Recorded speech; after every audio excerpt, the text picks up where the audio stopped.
தேசிய ஜனநாயக கூட்டணியை விட்டு வெளியேறிய ஓபிஎஸ் எந்த பக்கம் போக போகிறார்? திமுகவா தாவேகாவா? இது குறித்து தான் இந்த வீடியோவுல விரிவா பார்க்க போறோம். வாங்க வீடியோக்குள்ள போகலாம்.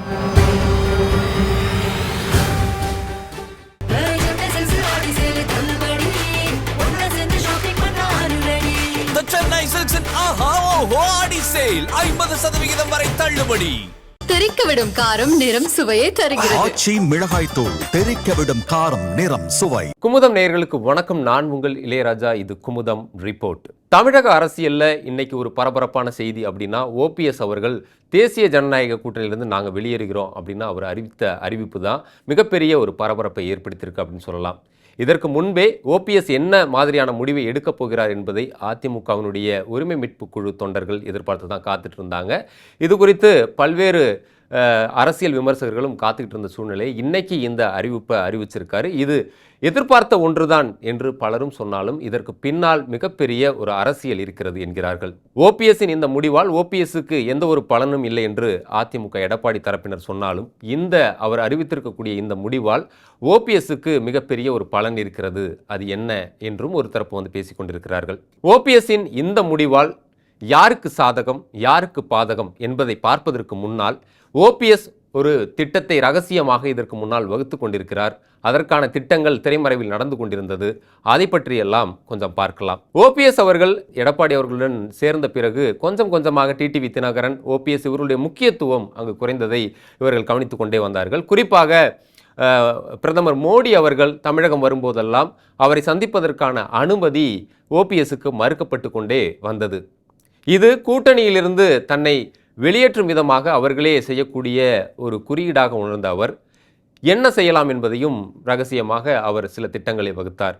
அதில் ஒன்றுதான் தனி கட்சி தொடங்கலாம் என்பதும், அதற்காக மதுரையில் ஒரு மாநாட்டுக்கான ஏற்பாடையும் ஏற்கனவே அவர் வந்து அறிவித்திருக்கிறார். அதற்கான திட்டங்களும் போய்கொண்டிருக்கிறது.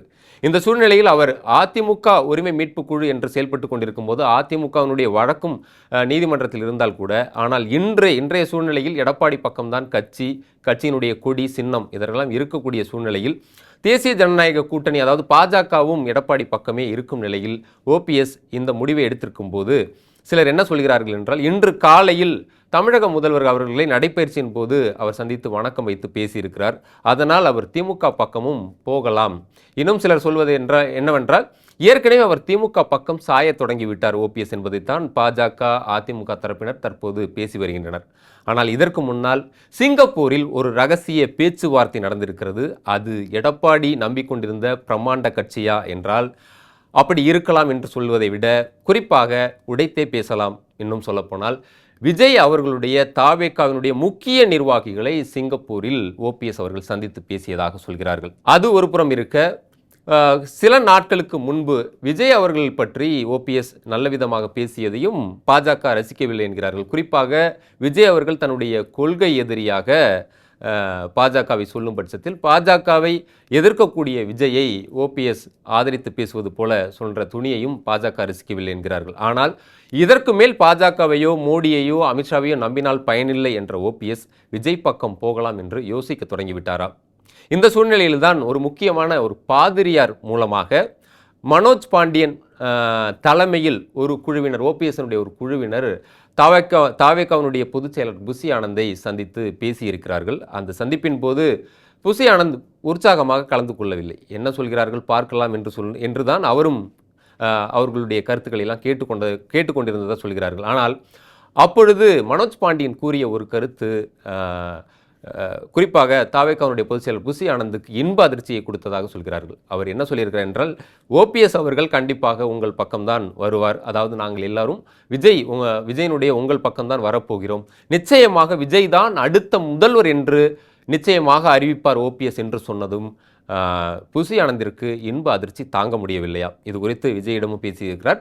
இது விஜய்க்கே மிகவும் ஒரு இரட்டிப்பு மகிழ்ச்சியாகத்தான் இருந்திருக்கிறது. ஏனென்றால் அவர் கடந்த வருடம் அக்டோபர் மாதம் நடந்த அவர்களுடைய முதல் மாநில மாநாட்டிலேயே ஆட்சியிலும் பங்கு அதிகாரத்திலும் பங்கு என்று அவர் ஆஃபரை ஓப்பனாக அறிவித்த நிலையிலும் இதுவரை எந்த ஒரு கட்சியும் விஜய் அவர்களோடு கூட்டணிக்கு நேரடியாக பேசுவதற்கோ மறைமுகமாக பேசுவதற்கோ இதுவரை வராத சூழ்நிலையில் ஏற்கனவே ஜெயலலிதா அவர்களினால் முதலமைச்சராக அறிமுகப்படுத்தப்பட்ட ஓபிஎஸ் அவர்களை ஜெயலலிதாவின் அரசியல் வாரிசாக பார்க்கக்கூடிய தொண்டர்களும் அதிமுகவில் இருக்கும் பட்சத்தில் அவர் நமது விஜயை அடுத்த முதல்வர் என்று ஏற்றுக்கொள்வது மிகவும் ஒரு பாசிட்டிவான ஒரு விஷயமாக இருக்கும். இது நிச்சயமாக விஜயனுடைய அரசியல் எதிர்காலத்திற்கு பயனளிக்கும் என்பதால் இது அவர்களை மிகவுமே மகிழ்ச்சிப்படுத்தி இருக்கிறது. ஆனால் இப்படி ஒரு முடிவை எடுப்பதனால் ஓபிஎஸ் அவர்களுக்கு என்ன லாபம்? 3 முறை தமிழக முதல்வராக இருந்தவர், 2 முறை ஜெயலலிதா அவர்கள் உயிருடன் இருக்கும் போதே இருந்தவர், அதன் பிறகும் ஜெயலலிதாவுடைய மறைவுக்கு பிறகும் தமிழக முதல்வராக தொடர்ந்தவர், மிகவும் ஜெயலலிதாவுடைய விசுவாசியாக அறியப்படக்கூடியவர். இப்படி இருக்கக்கூடியவர் அதிமுகவை கைப்பற்றுவதற்காக இவ்வளவு போராட்டங்கள் எல்லாம் செய்தவர் இன்று விஜயை முதல்வர் வேட்பாளராக ஏற்றுக்கொள்வதால் அவருக்கு என்ன லாபம் என்றும் கேட்கலாம். அதைத்தான் இன்றைய பத்திரிகையாளர் சந்திப்பில் நாங்கள் யாரையும் வீழ்த்துவதற்காக வரவில்லை, யாரை வாழ்த்தப் போகிறோம் என்பது போல ஒரு சொல்லாடலை பயன்படுத்தி இருக்கிறார். இதற்கு பின்னால் இருக்கும் அரசியல் மிக முக்கியமானது என்கிறார்கள் சில அரசியல் விமர்சகர்கள். அதாவது எப்படியும் கடந்த சில தினங்களுக்கு பின்பு ஓபிஎஸ் தரப்பிலிருந்து எடப்பாடி காலில் கூட விடுகிறோம் என்றெல்லாம் பேசினார்கள் அல்லவா? எப்படியாவது அதிமுகவில் சேர வேண்டும், அதிமுக கரைவேட்டியை கட்ட வேண்டும், அந்த இரட்டை இலை சின்னத்தை சொந்தம் கொண்டாட வேண்டும் என்று தவித்து கொண்டிருந்த இந்த ரத்தங்களுக்கு அந்த பக்கம் எடப்பாடி எப்படியும் சேர்த்து கொள்ளப் போவதில்லை என்பது உறுதியாகிவிட்டது.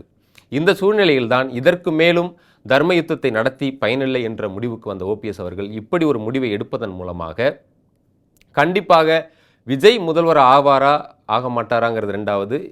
ஆனால் கண்டிப்பாக அப்படி ஒரு முடிவை எடுப்பதன் மூலமாக எடப்பாடி அவர்கள் மீண்டும் தமிழக முதல்வராக முடியாது என்பதை அவர்கள் தரப்பு கணக்கு போடுவதாக சொல்கிறார்கள்.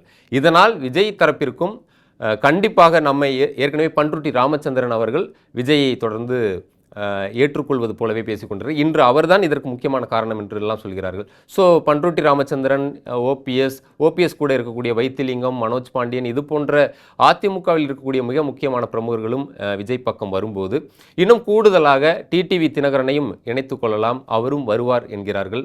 இன்னும் சொல்லப்போனால் தேமுதிகவும் இந்த கூட்டணிக்கு வரும். ஏனென்றால் தேமுதிகவிற்கு ராஜ்யசபா சீட்டில் எடப்பாடி அவர்கள் துரோகம் இழைத்து விட்டதாகவே பிரேமலதா கருதுவதாகவும் சொல்கிறார்கள். ஏற்கனவே பிரேமலதா அவர்கள் தங்கள் வீட்டு பிள்ளையாகவே விஜயும் குறிப்பிடுகிறார். விஜய் அவர்கள் எந்த அளவுக்கு விஜயகாந்துக்கு செல்ல பிள்ளை என்பதும் தெரிந்த விஷயம். செந்தூரப்பாண்டியில் விஜயோடு நடித்து கொடுத்து விஜய்க்கு ஒரு தமிழ் சினிமாவில் ஒரு எதிர்காலத்தை அமைத்து கொடுத்தவர் என்று சொல்லலாம்.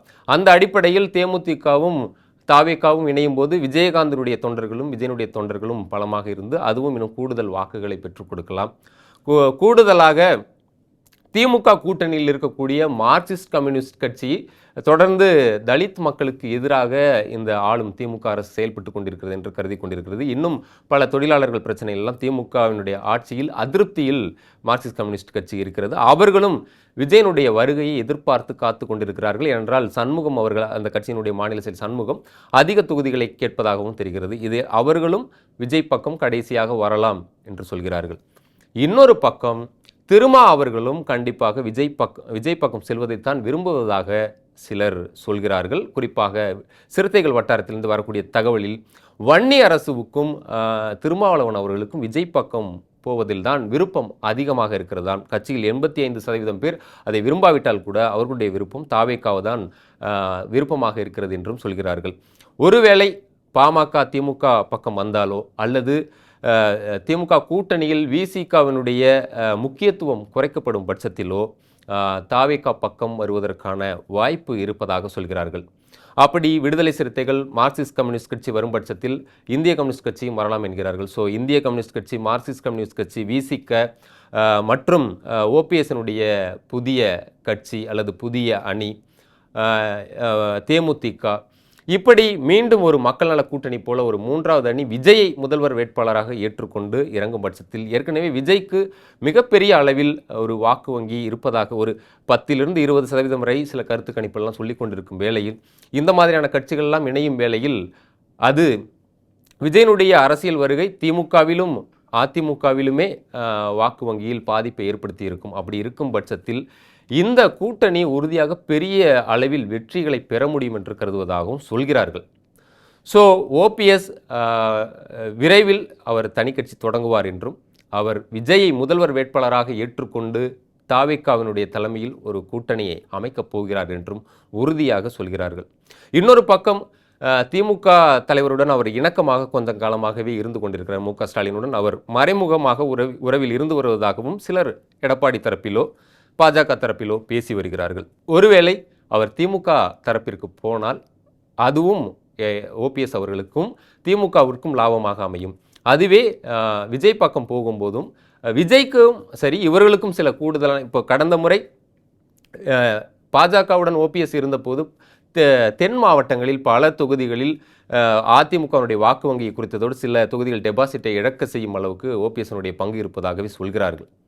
அதனால் விஜய்க்கு தென் மாவட்டங்களில் டிடிவி தினகரன் ஓபிஎஸ் இவர் இருக்கும்போது தாவேகாவுக்கு இன்னும் பலமாக இருக்கும். இவர்களுக்கும் கணிசமான தொகுதிகளில் டிடிவி ஓபிஎஸ் அவர்கள் வெற்றி பெறவும் வாய்ப்பு இருப்பதாக சொல்கிறார்கள். ஆனால் பொறுத்திருந்துதான் பார்க்க வேண்டும் என்ன மாதிரியான முடிவை எடப்பாடி அவர்கள் எடுக்கப் போகிறார் என்று. இதுவரை அவர் வெளிப்படையாக கூட்டணி குறித்து அறிவிக்கவில்லை என்றாலும் அவர் கண்டிப்பாக ஜெயலலிதாவிடமிருந்து நேரடியாக முதல்வராக கை காட்டப்பட்டவர் என்பதால், ஜெயலலிதாவுடைய விசுவாசியாக இன்னும் அறியப்படுவதால் அவர் கண்டிப்பாக திமுக பக்கம் போக மாட்டார் என்கிறார்கள் ஓபிஎஸ் தரப்பினர்.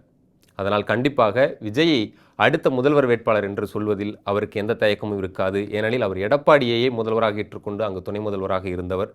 விஜய் அவர்களுமே ஆட்சியிலும் பங்கு அதிகாரத்திலும் பங்கு என்று சொல்லியிருப்பதால் அவர் கண்டிப்பாக வெற்றி பெறும் பட்சத்தில் ஓபிஎஸ் அவர்களுக்கு துணை முதல்வர் உள்ளிட்ட முக்கியமான பொறுப்புகளை ஓபிஎஸ் அவர்கள் கொடுப்பதற்கான வாய்ப்பும் இருப்பதால் இதற்கே பிரகாசமாக இருக்கிறது என்றும் சொல்கிறார்கள். ஸோ சிங்கப்பூரில் நடந்த பேச்சுவார்த்தையும் பனையூரில் மறைமுகமாக நடந்த பேச்சுவார்த்தையும் அடுத்த கட்டத்தை நோக்கி வெற்றிகரமாக சென்று கொண்டிருக்கிறது. குறிப்பாக தாவேகாவினுடைய மதுரை மாநாடும் ஓபிஎஸ்னுடைய மதுரை மாநாடும் அரசியல் தமிழக 2026 தமிழக அரசியலில் மிகப்பெரிய மாற்றத்தை ஏற்படுத்த போகும் என்கிறார்கள். இந்த அடிப்படையில் தான் விஜய் அவர்கள் கூட நேற்று சொன்னது போல 1967 1977 தேர்தல்களைப் போல இந்த 2026 தேர்தலும் நிச்சயம் வேறு மாதிரியான ஒரு தேர்தலாக இருக்கும் அப்படி என்று. எப்படி 1967 காங்கிரஸை வீழ்த்தி அண்ணா முதல் முறையாக முதல்வரானாரோ, எப்படி 1977 திமுகவை வீழ்த்தி எம்ஜிஆர் முதல் முறையாக முதல்வரானாரோ, அதுபோல 2026 அதிமுக திமுக இரு பெரிய கட்சிகளையும் வீழ்த்தி தான் முதல்வராகுவேன் என்பதை அவர் மறைமுகமாக சொல்லியிருப்பது இந்த ஓபிஎஸ்னுடைய வருகையை வைத்துதான் என்றும் சொல்கிறார்கள். இன்னொரு பக்கம் இபிஎஸ் அவர்கள் பிரம்மாண்டமான ஒரு கட்சி வரப்போகிறது என்று சொல்லிக் கொண்டே இருக்கிறார்கள் அல்லவா. இந்த கூட்டணி அமைப்பதன் மூலமாக விஜயை எடப்பாடி பக்கம் செல்ல விடாமல் தடுப்பதும் ஓபிஎஸ்னுடைய ராஜதந்திரம் என்கிறார்கள். குறிப்பாக அவர் யாரையும் வீழ்த்த நான் வரவில்லை என்று சொன்னாலும் அவருடைய பார்வை அவருடைய நகர்வு என்ன என்பதை சிலர் புரிந்து கொண்டார்கள் என்றும் சொல்கிறார்கள். பொறுத்திருந்து பார்க்கலாம்.